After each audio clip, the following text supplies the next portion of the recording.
be here today. Look forward to your questions. Well, thank you so much. I'll start with a round of questions and then turn it to Senator Romney. Mr. Dodaro, improving program management can, as you've pointed out, improve the health and safety of the American people. This year's report highlights the ways in which FEMA, the National Oceanic and Atmospheric Administration, and the Federal Communications Commission can better collaborate, for instance, to alert the public to tsunami threats, as you mentioned, in the United States. It also discusses how the Department of Defense could improve its research on whether service members are getting enough sleep, which can improve the military's assessment of and response to service member fatigue, so that the Department of Defense can better protect our men and women in uniform. And I appreciated you highlighting that in your opening remarks as well. Another recommendation discusses how the Environmental Protection Agency can better manage public health risks associated with wildfire smoke. So how can agencies better prioritize the annual report's recommendations that have a direct impact on the health and safety of the American people?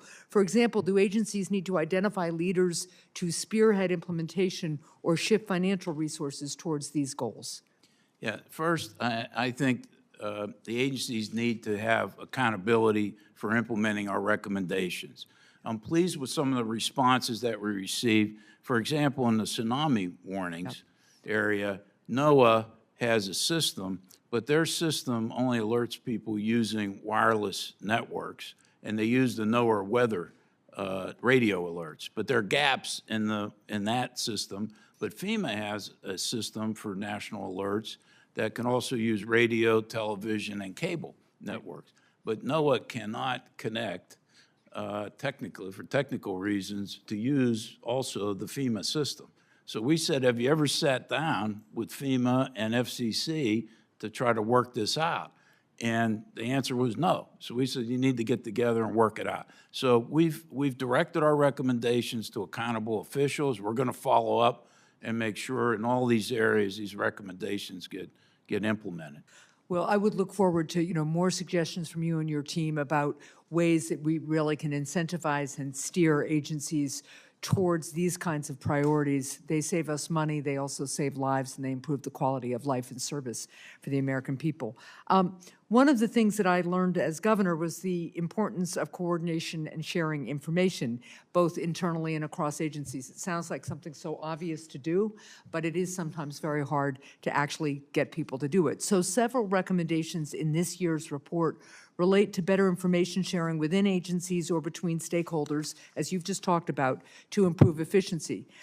For example, GAO recommends that the Department of Homeland Security assess how it facilitates sharing cybersecurity threat information between law enforcement and critical infrastructure sectors to better prepare for and prevent cyber attacks. This includes sharing threat information with healthcare facilities and hospitals that face cyber attacks, like the attack on the United Health Group that significantly affected New Hampshire hospitals and providers all across the country. In another example, GAO found that better information sharing between scientists on federal biomedical research committees could reduce the risk of duplicative research and, as a result, save taxpayer dollars. What are some of the common challenges associated with information sharing in the federal government? Are there statutory barriers to better information sharing and coordination that we could address in Congress? One of the things that Congress could do is we've developed over time 8 different factors that result in successful collaboration among entities. One is clear definition of goals, roles and responsibilities, written statements, an estimate of the resources needed, and progress reports, accountability. A lot of it's Management 101, but we evaluate these efforts against this collaboration criteria, and routinely we find the federal efforts are short of fulfilling these criteria. If Congress could mandate these collaboration criteria be used, many times Congress creates interagency committees and others, and that's a very good step and much needed because the agencies may be not getting together on their own. But if you could also say for every statutorily required interagency committee, they must follow these collaboration practices and demonstrate that they have, you would have a much better outcomes across the government. All right, thank you. That's very helpful. I want to turn to acquisitions and asset management for a minute. The U.S. government is one of the largest buyers of goods and services in the world. Improving the ways in which the federal government buys and uses goods, services, and real estate can save taxpayer dollars and lead to better services for the American people. For example, GAO recommends that the Department of Homeland Security improve its oversight for purchasing what it identifies as major assets. Under their definition, anything costing $300 million or more. An example of a major asset is the Transportation Security Administration's $1.7 billion contract to modernize airport X-ray screening equipment. Improving this oversight for these large assets could save the federal government hundreds of millions of dollars each year while ensuring that the department has what it needs to keep our country safe, secure, and free. Can you discuss how smarter buying practices can lead to better services and ultimately save taxpayer dollars? Yes, we've recommended many years ago that there be what's called category management, where the federal government could leverage its buying power, where it buys common goods, Right. but instead of each individual agencies negotiating their own contracts, have more master contracts.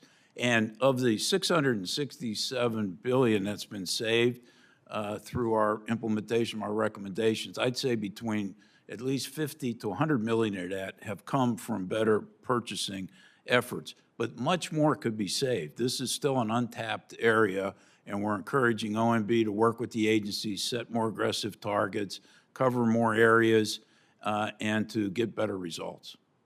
Okay, one little follow-up, and then I'll turn to Senator Romney, and I'll probably come back to this topic again. But the oversight practices that you just talked about, how can they apply to smaller assets, things less than $300 million? Because obviously, $300 million is a lot of money. Right, right. Well, there's separate issues. The category management can cover all sorts of items, from common email services, computers, whatever. I mean, it doesn't just apply to large dollar items. Okay. So it can be effective no matter what you're purchasing, and any common items. Thank you. Senator Romney.